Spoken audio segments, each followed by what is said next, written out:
पर्व न्यूज, आरंभ एका नव्या पर्वाचा। पुण्यातील सिंहगड रोडवरील नवले पूल परिसरात भर दिवसा खुलेआम वैश्य व्यवसाय सुरू असल्याचा गंभीर आरोप स्थानिक नागरिकांनी केलाय। विशेष म्हणजे या प्रकाराला पोलिसांचा वचक राहिलेला नसल्याचा ठपका नागरिकांनी ठेवलाय। पोलिसांकडून होत असलेल्या दुर्लक्षामुळे परिसरात राहणाऱ्या नागरिकांचे आणि प्रवाशांचे मोठा हाल होत आहेत। दैनिक आरंभ पर्वशी बोलताना स्थानिक रहिवाशांनी सांगितलं की नवले पुलावर आणि आजूबाजूच्या परिसरात काही महिलांचा भर दिवसा संशयास्पद हालचालींचा वावर सुरू असतो। अनेक वेळा या महिलांनी वाट सुरू न थांबवून खुलेआम अश्लील सूचनाही दिल्याचे प्रकार घडलेत।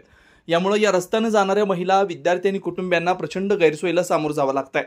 पोलिसांकडून दुर्लक्ष। स्थानिकांचं म्हणणं आहे की नवले पुलाजवळील परिसर हा वाहतूकदृष्ट्या अतिशय महत्त्वाचा असून इथे नेहमीच गाड्यांची वर्दळ असते। अशा ठिकाणी दिवसाढवळ्या सुरू असलेल्या अश्लील हालचालींमुळे परिसराचं सौंदर्य, सुरक्षितता आणि सामाजिक वातावरण बिघडतंय। या सर्व प्रकारांकडे स्थानिक पोलीस प्रशासन जाणीवपूर्वक दुर्लक्ष करत असल्याची भावना नागरिकांमध्ये आहे।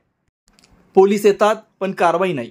काही नागरिकांनी सांगितलं की आम्ही अनेक वेळा पोलिसांना याबाबत माहिती दिली आहे। पोलीस वेळोवेळी येतातही पण कुठलीच ठोस कारवाई करत नाही।